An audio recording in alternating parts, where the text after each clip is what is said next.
Pemirsa, 3 ledakan terjadi di Provinsi Isfahan, Iran. Lalu pertanyaannya, apakah itu merupakan serangan balasan dari Israel terhadap Iran? Karena berdasarkan apa informasi yang kami dapatkan bahwa itu dikatakan bukan dari Israel. Tapi kita akan mendalaminya. Sudah ada bersama kami 2 narasumber yang sudah hadir. Ada Mas Anan Nurdin, pengamat Timur Tengah. Selamat pagi, Mas Anan. Selamat pagi. Assalamualaikum. Kemudian ada Pak Dr. Nasir Tamara, penulis tentang Iran. Selamat pagi, Pak Dokter. Selamat pagi, Ibu. Sehat ya? Sehat. Oke. Saya ke Mas Anan terlebih dahulu. Mas Anan, kalau melihat eskalasi yang terjadi antara Iran dengan Israel itu, apalagi ada 3 ledakan di Iran, walaupun dikatakan bahwa itu bukan merupakan serangan balasan dari Israel, tapi ada juga yang mengatakan itu serangan balasan dari Israel. Ya, yang jelas selama ini Iran itu tidak terlibat langsung perang dengan Israel, selalu melalui Hizbullah di Lebanon atau melalui Houthi yang ada di Yaman. Ini tapi setelah kejadian yang serangan terhadap konsulat mereka yang ada di Suriah yang membuat ini menarik ke Iran, akhirnya terlibat secara langsung, dan ini mungkin adalah serangan yang pertama yang langsung diluncurkan dari Iran kepada Israel, karena biasanya selalu kalau tidak dari Lebanon ya dari Suriah, dari negara terdekat. Kita tahu Lebanon dengan Suriah adalah 2 negara koalisi atau sekutu dari Iran yang sangat kuat seperti itu.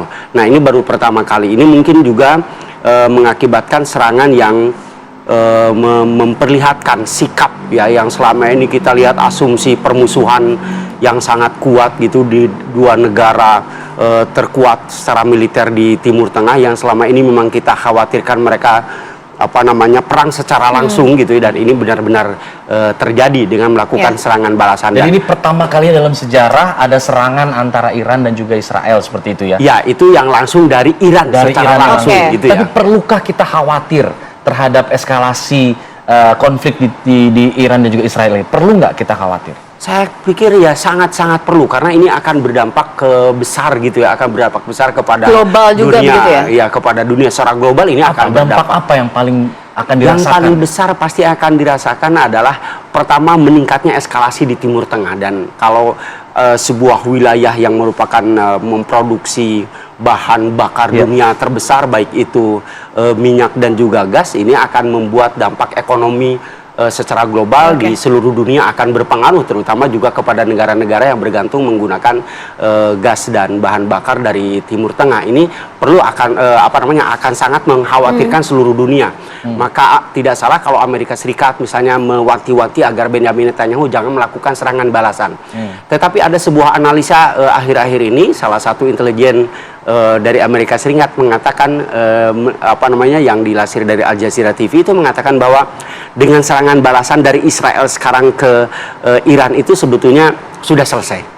Tidak akan lagi ada serangan-serangan kedua atau ketiga. Tidak akan meningkatkan eskalasi ya? Iya, tetapi yang kita khawatirkan Benjamin Netanyahu itu kan tidak bisa diprediksi. Ya, tidak bisa diprediksi, dan dua tidak takut kepada siapapun. Itu yang menjadi kita khawatir. Bicara karakter coba ya. Pak Dokter kan pernah menulis ya mengenai Iran ya. Jadi mungkin bisa diceritakan juga sebenarnya karakter dari pemerintahan Iran saat ini seperti apa, berkaca juga dari sebelum-sebelumnya ya. Kalau tadi Mas Anan bilang tidak pernah ada serangan secara langsung, kali ini ada serangan secara langsung.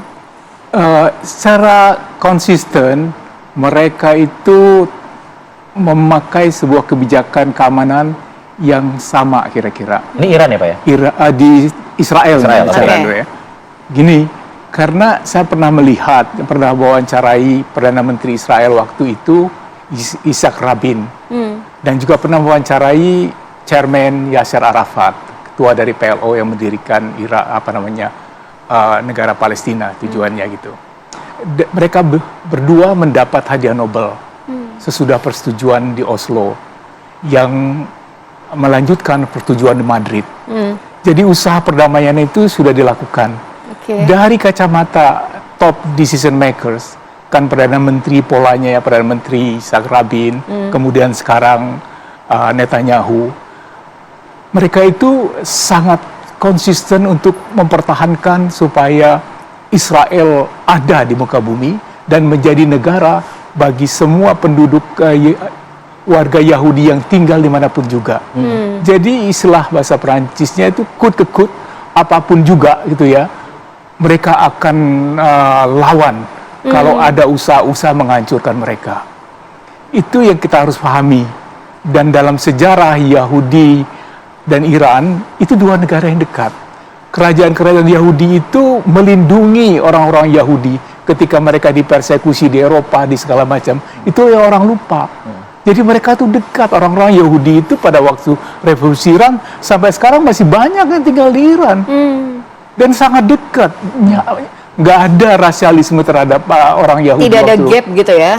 Tidak ada gap. Orang Iran itu agama apapun juga welcome. Karena mereka kan asalnya dari agama, ya apa namanya, agama-agama yang lama itu kan, seperti Zarathustra segala macam itu kan di Iran juga kan.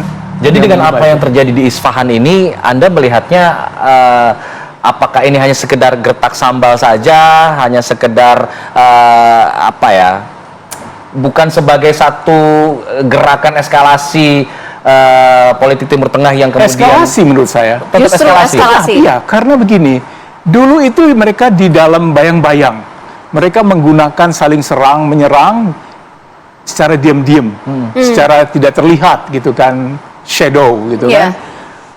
Ada pembunuhan terhadap saintis Iran, kemudian juga yang ahli nuklir, yang ahli persenjataan gitu. Begitu juga Iran menyerang Israel, tapi memakai proksi. Proksinya itu apa?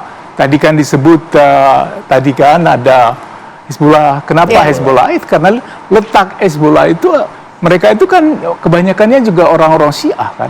Seperti juga di Irak, yang setengah dari penduduknya malah lebih itu orang Syiah. Jadi negara-negara yang disebut proksi dari Iran itu adalah negara-negara yang penduduknya banyak sekali memeluk agama Islam Syiah kayak gitu. Jadi kenapa sekarang dari sembunyi-sembunyi langsung meningkatkan keterbuka, perang terbuka. Nah, ini udah lain. Kamu menyerang aku. Yang lain itu adalah bahwa di dalam charter PBB, sebuah negara anggota PBB tidak boleh menyerang negara lain kan? Israel menyerang dulu. Iya, kemudian dibalas tapi kan proksinya yang diserangnya itu kan kedutaannya yang di Damaskus. Iya. Boleh dikatakan, dan itu juga tidak ada pernyataan Israel bahwa mereka menyerang gitu kan. Tapi apa yang membuat Israel dengan secara terbuka menyerang Iran? Justru karena Iran juga telah melancarkan tanggal 14 yang lalu kan serangan yang masif gitu kan. Tetapi serangan yang masif itu bukan ditujukan untuk melumpuhkan Israel. Jadi ini serangan peringatan. Ini kita kirimkan kamu 300 drone, misail segala macam ya. Tapi kita nggak akan mematikan. Sebelum menyerang, Iran sudah ngomong sama Amerika, halo, saya akan menyerang nih. Kemudian kepada Jordania, kepada Saudi udah bilang, halo, misal saya 4 jam akan nyampe. Biasanya dalam perang itu nggak ada. Yang disebut perang itu adalah kejutan.